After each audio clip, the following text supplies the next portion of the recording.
A man walks into a bar. It's a setup we've all heard 1,000 times. But sometimes truth is stranger than fiction. In this story, a man did walk into a bar, but the punchline wouldn't land for 3 years. That man was Randal Wagoner. He walked into Greybeard's Tavern to use the ATM. The ATM didn't work. The story could have ended there. He could have hopped on his custom Harley, ridden off down a Florida highway clogged with snowbirds doing 45 in the fast lane, and none of this would have cost him years of his life. But Randal Wagoner wasn't the kind of man to abandon a mission, and he was on a mission. Now, this wasn't a noble mission, and if you've got kids in the car or you're listening at work, now's a good time to grab some headphones, because things are about to get ugly and adult-themed. Wagoner's mission was simple, to get his rocks off. Not exactly the stuff of poetry. This wasn't passion or romance because, let's face it, love stories don't usually start with an ATM withdrawal. This one was seedier. He'd front his partner, Katherine Johnson, money for crack cocaine. In return, she'd front him affection. Like hugs, like nice warm hugs. But like so many Florida man love stories, this one wasn't headed for happily ever after. This was a tragedy, like if Romeo and Juliet had been written by the producers of The Jerry Springer Show. The poison vial wasn't a potion, it was a crack pipe. Juliet was Katherine Johnson, later found dead in her apartment with a head wound, lying face down atop a burning mattress. And Randal, was accused of causing her untimely death after supplying her with the funds for drugs in return for what the prosecutor's report maturely called, quote, adult time, unquote. The problem, besides the glaringly obvious problem so far, is that the evidence against Randal Wagoner was flimsier than single-ply toilet paper. In the state's case, a steaming pile of excrement that needed something a lot more substantial than truck stop ass wipes to clean it up. Luckily, in this case, someone eventually brought the industrial-strength disinfectant, and once they cleared away all the crap, there wasn't much left at all, certainly not enough to prove a crime had occurred. Unfortunately, Randal Wagoner would spend nearly 3 years in jail waiting for justice before the truth finally set him free. But the truth, it's not the flaming arrow of justice revealing how Katherine Johnson died nor who was responsible for her death. It was the truth of how this investigation was botched, possibly costing Katherine justice, maybe forever. So while there was no happily ever after, this is the story of how a so-called happy ending almost cost this man his freedom forever. This is the case of the untimely death of Katherine Johnson, and the case that bias and bad judgment built against Randal Wagoner. Right now, on Crime to Burn.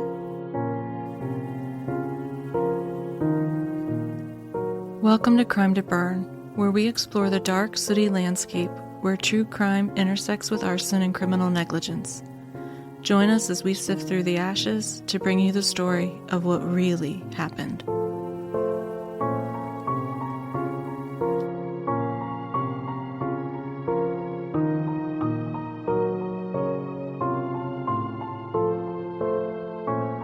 Welcome back to Crime to Burn. I'm April, a fire protection engineer, former firefighter, and honestly, I'm still giggling at the idea that somewhere, in an official case file, a lawyer had to type the phrase adult time with a straight face. And I'm the cautionary tale behind every cautionary tale. If you'd like to hear this episode and all of our future episodes ad-free, Steve has prepared a place for you at the Sacred Snack Table. You can join our Patreon right now and get exclusive member benefits like sticker drops or our unhinged newsletter and Steve-episodes. The link is in the show notes. But you don't have to spend your hard-earned money to help this little indie podcast grow. You can just move your finger a little and give us some big, amazing feelings. I got a certain finger in mind. Go right now and tap those 5 stars on whatever platform that you use to listen. Also, consider leaving a written review. Those 2 things cost you nothing but will absolutely earn you a position in the top tier of our favorite people. You see, growing a podcast is hard, and by leaving reviews, you tell the big networks to show our content to a wider audience. Then when you're done tapping those stars, go ahead over to social media on X, TikTok, Instagram, or Facebook and follow us there.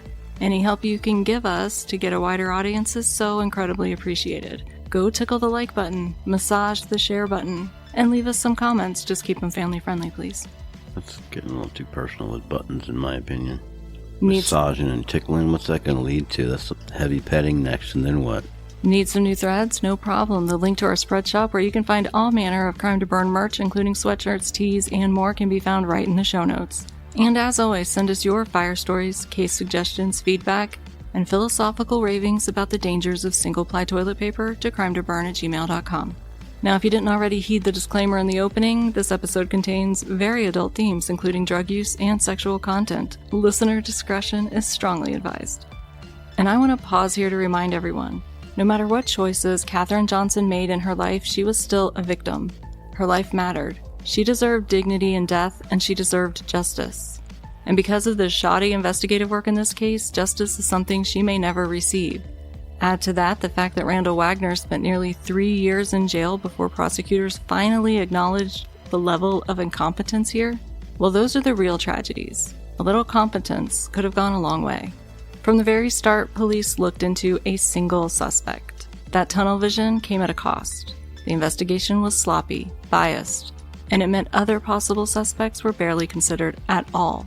The man that police zeroed in on was Randal Wagoner, and Randal Wagoner has always proclaimed his innocence. Eventually, all charges against him, including murder and arson in Katherine Johnson's death, were dropped. But here's the thing.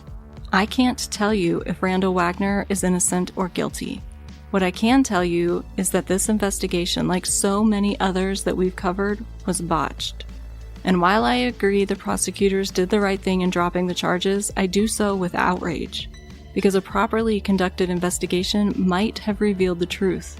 Whether Katherine's fate was the result of her own destructive choices, or the actions of nefarious players, is still unknown, and we may never know. And that is its own injustice. So let's go back to November 30th, 2013. Randal Wagoner arrived outside Greybeard's Tavern. We don't know his exact state of mind.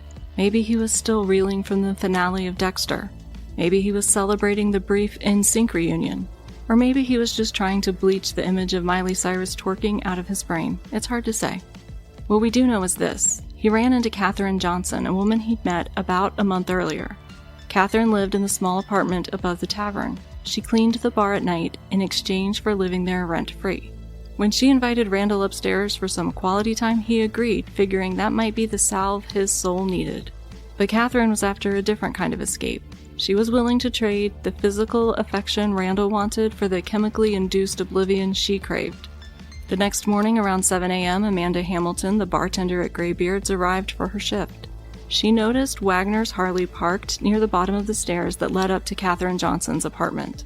Just after 8:15, Wagoner came into the bar and tried to use the ATM, but the machine wasn't working. Amanda saw him leave on his bike to find another ATM, and surveillance confirmed that he did return around 8:50 a.m. Fast forward to 1:32 that afternoon. A call came into Jacksonville Fire and Rescue. There was a fire at Greybeard's Tavern. Patrons had smelled smoke and spent nearly 20 minutes searching for the source inside the bar. Finding nothing, someone went upstairs. That's when they discovered flames in Katherine's apartment. They managed to knock down the fire before firefighters arrived using a hose through the window and a fire extinguisher. But the damage was done. Katherine Johnson was dead. She was found partially clothed, face down on the edge of her bed. The foot of the bed had been burning, and her body showed fire damage, and there was a wound on the back of her head. By then, Randal Wagoner was gone. But to Amanda Hamilton, the bartender who saw him that morning, he was the last person she knew of that had been with Katherine before she died. In a death investigation, the job of detectives is simple in theory. Take a situation that's gone off the rails and put it back on track. Find out what happened, investigate every avenue of suspicion, pick apart the chaos until the truth comes into focus. But that's not what happened here. Instead, the real chaos began once investigators started picking apart the case and forcing together a theory of what they believed happened to Katherine Johnson. By the time police reached Wagoner just before 6 p.m., he was back at the home he shared with his mother in Lawty, a small town about 40 miles outside of Jacksonville. He didn't want to meet with investigators right away, but he agreed to come in 2 days later to give a statement, and he kept that appointment. Here's what Wagoner told investigators. And remember, someone in the prosecutor's office had to type all this out into an official investigation report. He said that on the night of November 30th, he had a few drinks at a bar called Jugs. And with a name like that, you can't be entirely sure if they're serving cocktails or anatomically gifted entertainment. I didn't look into it, and frankly, I'm fine keeping the mystery alive. After leaving Jugs, he went over to Greybeard's, though he claimed he never actually went inside. Instead, he ran into Katherine Johnson outside, and she invited him upstairs. Once upstairs, a deal was struck. Wagoner gave Johnson $80 so she could buy crack cocaine. In return, she would give him sexual favors. I won't go into the specifics, but suffice it to say that it wasn't exactly a traditional sexual encounter that Wagoner was after.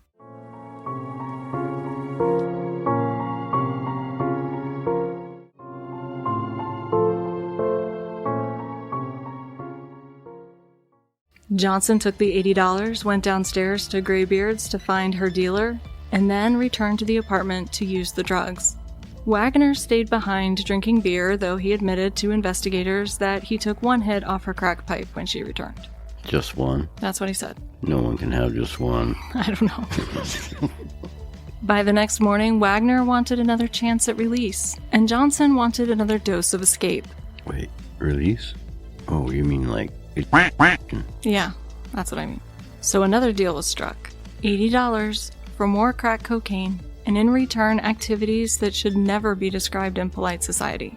Don't be such a prude. Whatever it is, we're trying that later. No, we are not. This is the point when bartender Amanda sees Wagoner come into Greybeard's to use the ATM, which, like I said, doesn't work. Frustrated by what I can only call an electronic funds betrayal, Wagoner goes back upstairs to tell Katherine. She sends him down the street to a gas station instead, and, not a man to give up on a mission, he obliges. When he returns with the cash, Katherine calls her dealer. As she waits for him to arrive, she and Wagoner kill the time by fulfilling the more physically exerting end of their rated X bargain. Once the deed is done and the dealer shows up, Katherine goes out to meet him and comes back with the goods. But Wagoner notices something is different this time. What she brings back isn't the same as she had the night before. Instead of white, it's dark, black and brown. When she smokes it, her behavior shifts fast. She becomes erratic, loses control of her bladder, and wets her pants. She then takes them off, tries to sit in a chair, misses completely, and crashes backward onto the floor, hitting her head hard. Wagoner says he tried to help her up, got her to the bed, noticed she was bleeding, and even suggested she get medical attention. But Katherine refused. Within 10 minutes, she was back up, smoking again. I've personally never tried crack, but it must be powerful stuff to make you ignore a blow to the head and urine-soaked pants. However, according to Wagoner, at this point he had not been participating in the oblivion of crack, and for him, the magic of the previous evening had clearly worn off. Between head injuries and urine, the mood was gone. He says he made his goodbyes and left. According to him, he walked out at about 10:45 a.m. The next thing he hears is Katherine Johnson is dead and there's been a fire in her apartment. But investigators weren't buying his version of events, and honestly, who would? Any competent detective would have questions about a man who admits he was the last person with a victim. Could their crack for carnal knowledge arrangement have gone sideways and sparked a fight? Could the drugs have been contaminated and affected them both, triggering erratic behavior that escalated to violence? There were plenty of unanswered questions here, and police needed those answers before they could believe that Randy Wagoner truly walked away before Katherine Johnson's death.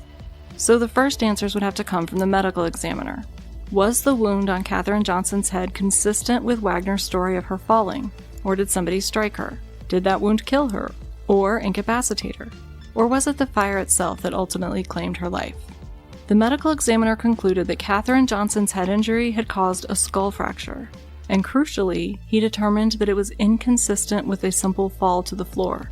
In his opinion, this was blunt force trauma. Someone had struck Katherine in the back of the head with an object, presumably intending to cause her harm. He went further, saying the blow would have immediately rendered Katherine unable to speak or move. It would have knocked her unconscious and left her completely incapacitated. But Wagoner told police something very different. He said after she fell and hit her head, she got back up, was walking around, even smoking crack cocaine after the injury.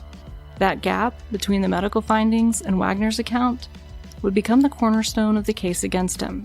The toxicology report came back positive for cocaine, cannabis, nicotine, and something called levamisol. Now, I looked up that pronunciation online, so if I said it wrong, I'm sorry. I've never heard of it. Levamisol. Levamisol is a veterinary medicine used to treat parasitic worm infections. Oh, like ivermectin. Mm-hmm. Okay. But it's also sometimes used as a cutting agent for crack cocaine. When smoked, it can have dangerous side effects. Now, it doesn't usually change the color of the drug, but it could explain the erratic behavior Wagoner described after Katherine received that second delivery from her dealer. The medical examiner ruled that Katherine's death was a homicide, at least initially. But that determination didn't come from the autopsy alone. Part of the basis for that ruling was information he'd been given about the fire investigator's findings. So let's get into what the fire investigator actually found. As I mentioned earlier, Katherine was discovered lying partially on the bed, only partially clothed, face down, her head near the foot of the bed, and it was the foot of the bed that had caught fire.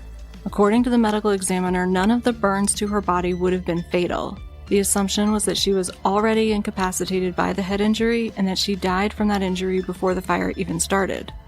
Now, the fire investigator reported zero evidence of accelerants, but in spite of that, they still ruled it arson. Why?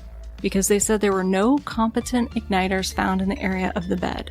The fire had burned through the foot of the mattress and a basket of laundry that was sitting at the end of it. And yes, there were probably no electrical appliances sitting right there, but let's talk about competent igniters. This room was littered with them. Cigarette butts, multiple lighters. In fact, one lighter was found right near the foot of the bed. Even a candle was laying on its side on the floor near the mattress. So when you say competent igniters, these things sound barely competent to me.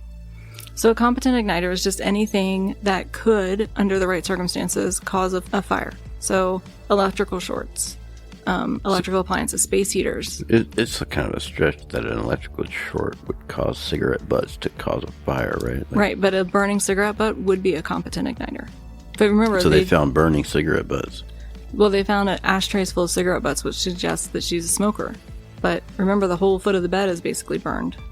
So she held her cigarettes with her toes. No, her head was near the foot of the bed. Oh, well, that makes more sense, doesn't it? But despite all that, the fire investigator declared that this was a clear-cut case of arson. Their theory? That after Katherine was incapacitated, someone deliberately lit the bed or the laundry basket with a lighter, presumably to cover up their crime. Well, Wagoner was the last person with Katherine Johnson. He even witnessed the head injury, the one that was supposed to incapacitate her. But Wagoner told police he had left around 10:45 a.m., with Katherine still happily smoking crack, now pantsless, but with a head injury, and the fire wasn't discovered until hours later. They didn't discover the fire till hours after he left? He said he left at 10:45. The fire was discovered at 1:30. Does anybody else say he left at 10-something? Well, we're going to get into it. So investigators thought the path forward was simple. Prove Wagoner lied about what time he left, and boom, case closed. Investigators asserted that Wagoner's bike was hard to miss. A black Harley, custom painted with skulls. It had saddlebags and a storage box on the back that they called a pizza box. The bartender remembered seeing it parked at the bottom of the outside stairwell when she had arrived that Sunday morning for her shift at Greybeard's. She also remembered hearing it leave when Wagoner went to the ATM and later hearing it return with what we now know was money for crack. So all police needed was someone to say the Harley stayed after Wagoner claimed he left. And they got it. 5 witnesses told police they remembered seeing the big black Harley still parked by the stairs well past 10:45, some as late as 1 p.m., and the fire was discovered at 1:32. On top of that, Sprint's cell phone records showed Wagoner's phone in the area as late as 11:20 a.m., not the 10:45 that Wagoner had claimed. Well, we've still got a 30-minute gap to overcome because the fire is faster. Yeah. But it seemed investigators were closing in. All they needed now was the weapon, something to prove what Wagoner struck Johnson with, and DNA to tie him to it. They tested the blood they found on the laundry basket, and it was Katherine's. They pulled a hammer from a closet and a wooden object from the floor, but neither had Katherine's blood on them. Both were swabbed for DNA anyway, but both came back empty. But here's where the real problem is. They did find DNA under Katherine Johnson's fingernails, and it wasn't Wagoner's. And when they tested his motorcycle handlebars, there was no trace of her blood or DNA there either, suggesting he didn't leave with her blood on him when he rode home. But even without the murder weapon or DNA evidence, the witnesses placing Wagoner at the scene right before the fire started was enough to arrest Wagoner, and that's what they did. They charged him with second-degree murder and arson. But even behind bars, the evidence against Wagoner kept piling up. Not one, but 2 jailhouse informants claimed he confessed to them. We love jailhouse informants on Crime de Baron. I just want to remind everyone how seriously we take all of those confessions. and each gave a statement about what he supposedly had said to them.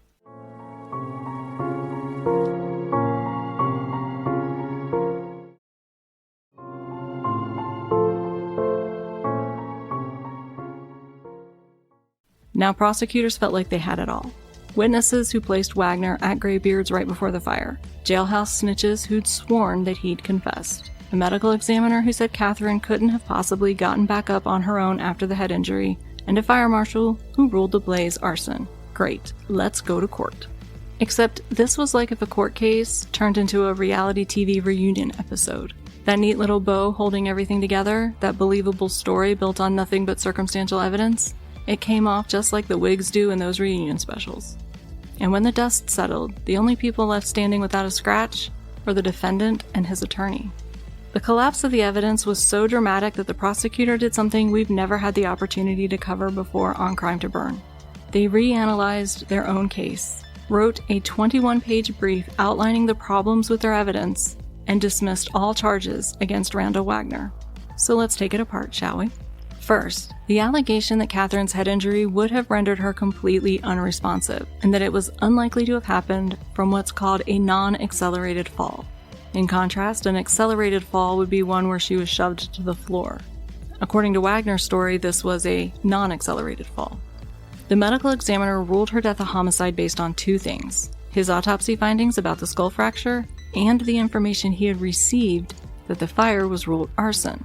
Now, when attorneys pressed him in depositions to explain how he could be so sure that the fracture came from a blow with an object and not from a fall to the floor, the ME pulled out his big brain and basically said, well, duh.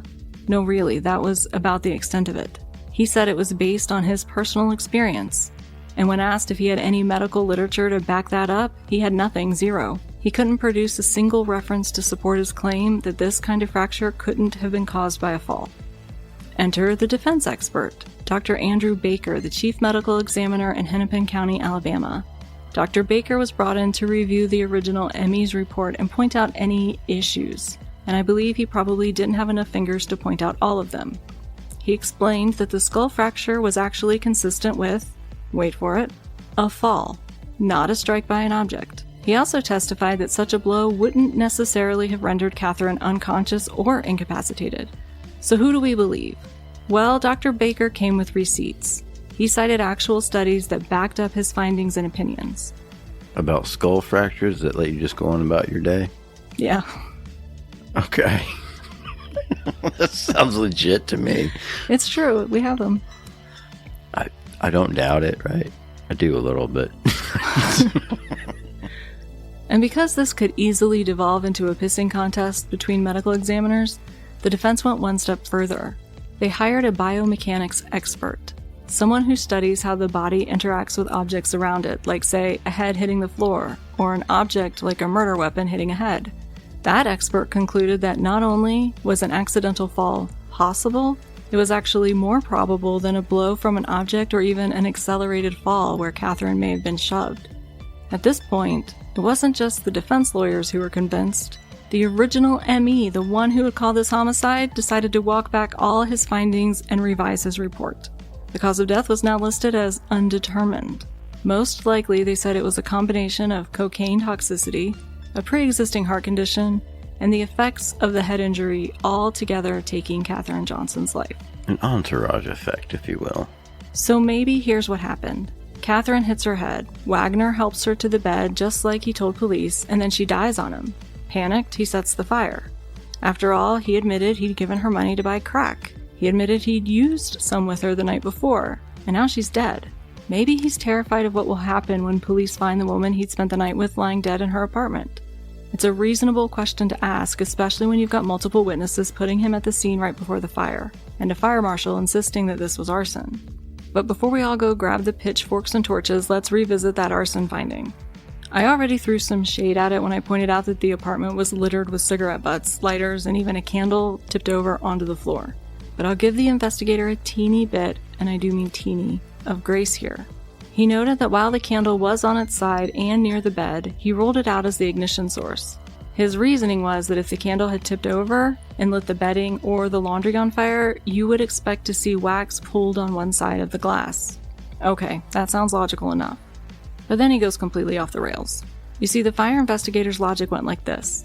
If you rule out all other possible causes, the only one left must be arson. So in his view, no cigarette butts in the burned area, no candles suspiciously placed, no electrical appliances that could have sparked, no lightning strikes, no obvious accidents. Therefore, it had to be arson. And he even said in depositions that you don't need proof of arson to call it arson. And that's where he's dead wrong. This is what's called negative corpus, when you label the fire arson simply because you couldn't find another cause. But according to NFPA 921, that's not how it works. To call a fire arson, you need actual evidence. Accelerants, pour patterns, tool marks, even surveillance video of someone entering and exiting right before the flames start. Something concrete. Just because you can't identify a cause doesn't magically make it arson. That's like saying your car disappears and you can't find evidence of a theft, so it must have been aliens. Well, duh. No, until you find evidence, the cause is undetermined. The fire investigator also testified that he knew this fire was intentionally set because of the discoloration on the walls and the amount of soot and damage. Let me be clear.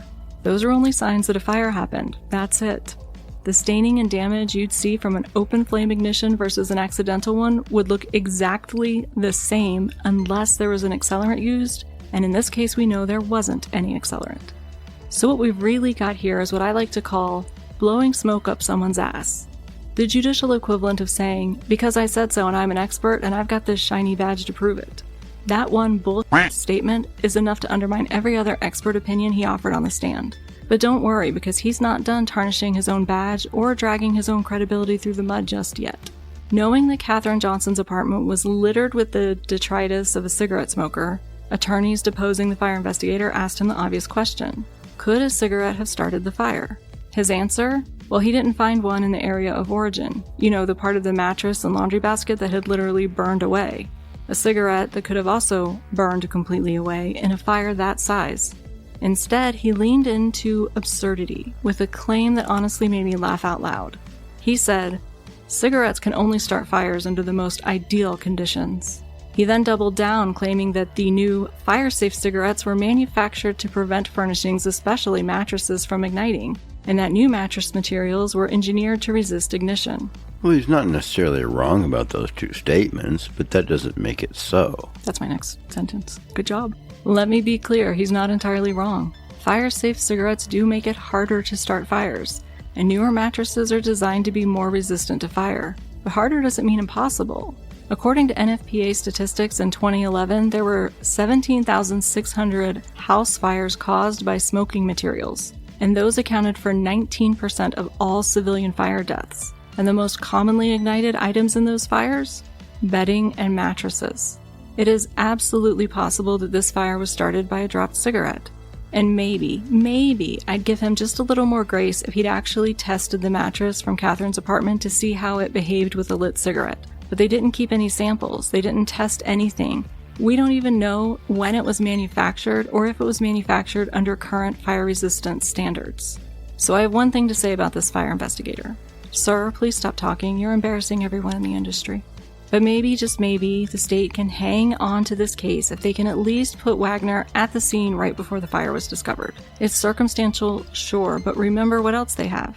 Jailhouse informants swearing he confessed, witnesses who claimed they saw his bike, and cell phone records that seemed to place him nearby. Stack it all together and prosecutors might have a fighting chance. But they didn't.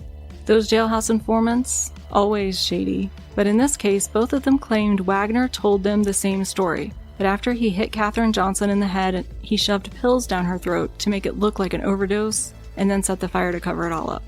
He shoved pills down her throat? Well, that's the first I'm hearing about that, because the toxicology said some crack and some cannabis and some nicotine, and now what's the pills? Exactly. Like, and whoever did the autopsy would go, oh, look, there's some pills undigested in this person's esophagus, throaty place. The problem? 0 pills were found anywhere. And toxicology showed no evidence that Katherine had ingested any pills, and no pill remnants were found in her digestive tract. So that wasn't going to fly with the jury no matter how you tried to spin it. Okay, but what about those witnesses? 5 of them. Count them. Who swore Wagoner's bike was at the scene right before the fire? Yes, 5 people said they saw a Harley outside of a biker bar. Y'all, Greybeard's was a biker bar. Harleys were practically a permanent fixture. Seeing one Harley does not make it automatically Wagner's Harley. When police actually questioned them, only one of them, just one, recalled seeing the very identifiable custom skull paint job on the side. The others couldn't even agree on basic details like whether it had a windscreen, saddlebags, or the pizza box. And none of the other four could definitively match the bike they saw to photos of Wagner's Harley. It's like saying that your friend drives a Subaru, so they must be at the Subaru dealer when you drove by because there were similar Subarus outside.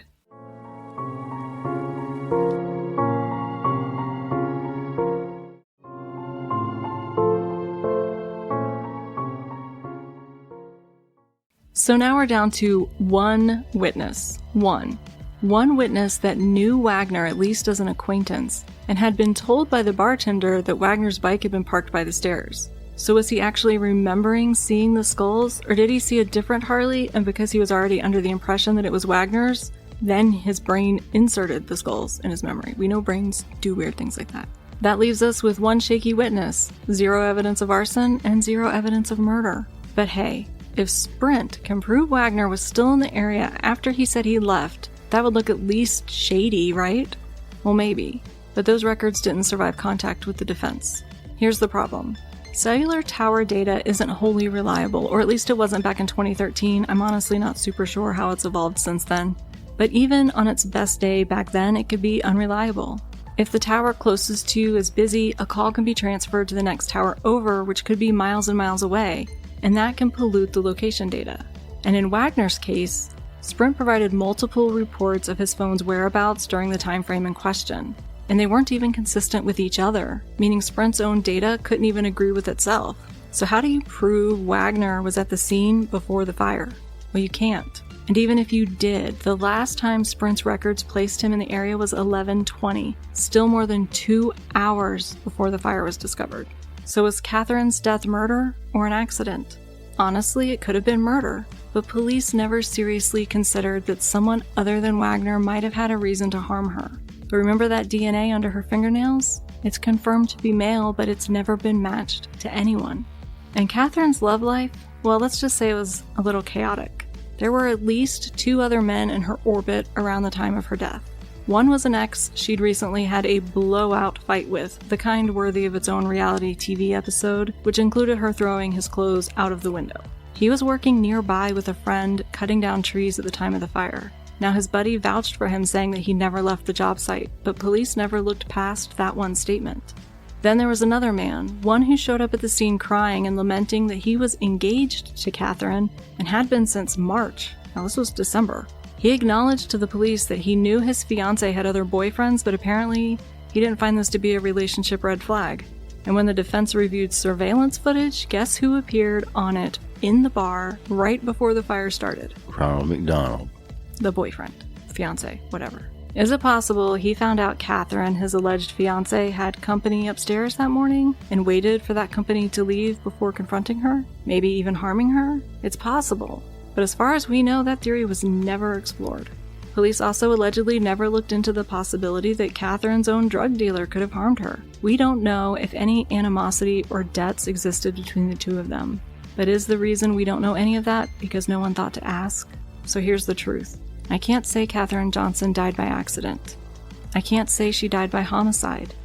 And I can't tell you whether Randal Wagoner was guilty or innocent. But here's what I can say. There's no proof that he caused harm to her beyond giving her money for drugs. I can also say this. Investigator bias and shoddy investigations ruin lives. Randal Wagoner spent 3 years in jail before prosecutors finally dropped the charges against him.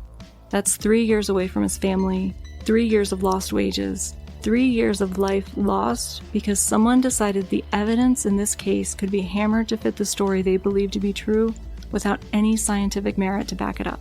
Shoddy investigations rob victims of justice, and Katherine Johnson, for all her flaws, deserved better. Her family deserved investigators who would pursue the truth. The people of Florida deserved better, and our justice system needs to do better, not just for those wrongfully accused, but for victims whose stories are so polluted by bias that justice remains forever out of reach. There are still people who believe Randal Wagoner was complicit in Katherine Johnson's death. Others believe it was an accident. And people like me are simply heartbroken that a woman lost her life and that we may never know if someone bears responsibility or if it was nothing more than a tragic accident. But let's close by remembering this. Katherine Johnson's life mattered, and if it wasn't for her addiction, she might still be here today. If you're struggling with addiction, help us out there. Lifeline offers not just suicide and crisis support, but also substance abuse support. You can call or text 988 from any phone to connect with someone 24/7. It's free and it's confidential. And if you would prefer a live chat, you can go to their website at 988lifeline.org. And that's Elusive Evidence, Florida's botched arson case against Randal Wagoner on Crime to Burn. Well, that's my computer. I told it to go to sleep, and now it makes more noise than that. I hope people don't mind all the licking noises in the background because the dog sure is after his foot. Something happens to him every day we want to record. It's his butthole or it's something. What's going on with your foot, buddy? He's got his whole foot in his mouth. Wet dog foot. It's also slimy. Ugh.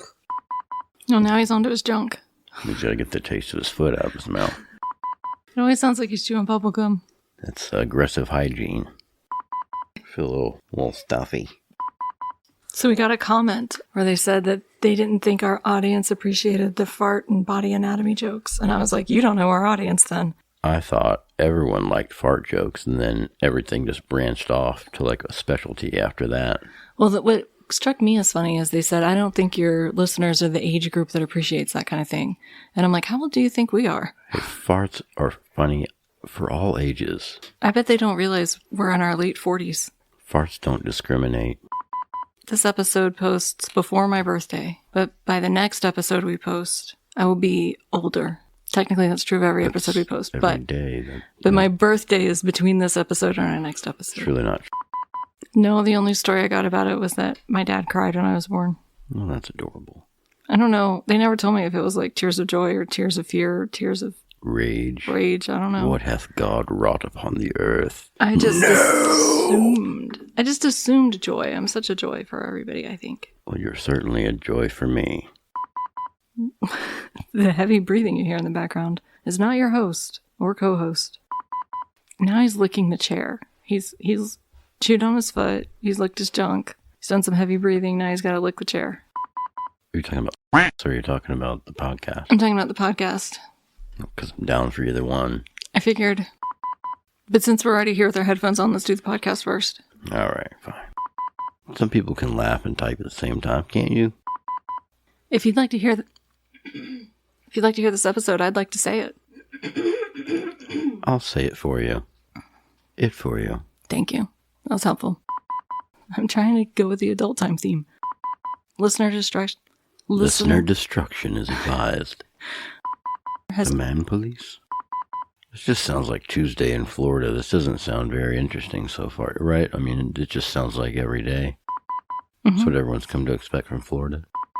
A call came into Jacksonville Fire and Rescue. It didn't sound like that. That was the call of the wild. It had nothing to do with their story. It's just spontaneous human problems. And exactly how many biker bars have you seen in your sample size here? 3, I think. There's got to be a black tie biker bar somewhere. They did it. Ooh. You're supposed to say in an uncomfortable place, and then I'd say, what, the back of a Volkswagen? Thank you, Kevin Smith. At this point, when bartender Amanda sees Wagoner come into Greybeard, nope. You don't want to get caught coming into Greybeard. Oh my God. What noises do you want me to make? Oh, Daddy. I'm not familiar. I don't have any experience with these particular sentences I don't either. You said that awful quick, like you're trying to... Just relax, man. You're not being interrogated just yet. Oh, it sounds like a buffalo's coming down the stairs. The robot needs a new battery. Dark-colored crack cocaine. She smokes it. Her behavior shifts. She wets her pants. She falls out of a chair. Hits her head. She got revolted. She was like, that was crazy. Again. They say the lap dance is better when the stripper's crying, but bleeding and urine soaked may be too far. Yeah. Do you think it expels brain worms? No telling. Let's go to town on our own scrotum. Stop licking. Good boy. That's special. And you wouldn't have to sell your punani for it. My ass needs a union-mandated 30 seconds. Okay. You know what's weird about your ass? I don't know about your ass, but my ass. It's connected to every other part of your body. Yeah. Your ass is like the nexus of the body parts. So you're like a starfish, and the ass is the main hub there. This episode of Crime to Burn is brought to you by single-ply toilet paper. Because nothing says flimsy evidence quite like trying to clean up a crime scene or your own butt with something that disintegrates under pressure. Don't trust it in your bathroom, and for the love of fire science, don't trust it in a courtroom. Upgrade your TP. Upgrade your investigations. This has been a public service announcement from the people who've seen enough shoddy work to last a lifetime. Who's wiping their ass in court? I bet you're going to get held in contempt if you try to pull that off. Before you go, you should do... No, after you go, but before you get to court. I get my news from South Park. I like that about you. You didn't even want a bidet until after you got one. It's like Ron White getting a prostate exam. Nope, you don't understand how advertising works, do you? This episode's brought to you by Adult Time. Have some. If you need to wash your brain out after some bullshit like this, listen to some good old Marvin Gaye. You think his middle name was not? Marvin Gaye's full birth name was Marvin Pence Gaye Jr. I liked your cussing when you use cuss words. He looks like he's staring at Tori Amos. How many people are at this popsicle stand? It looks like you're out of limes. Oh no, you're not a detective. Thus concludes my descent into self-loathing.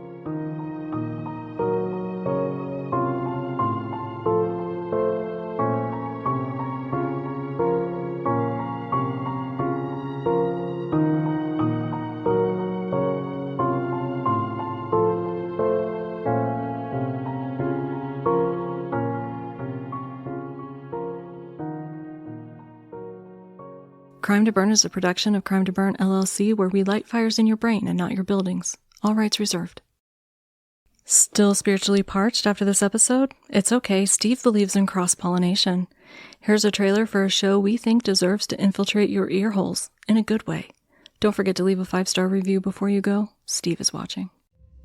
Looking for your next true crime podcast? Then consider checking out my show, Truly Twisted, wherever you get your podcasts.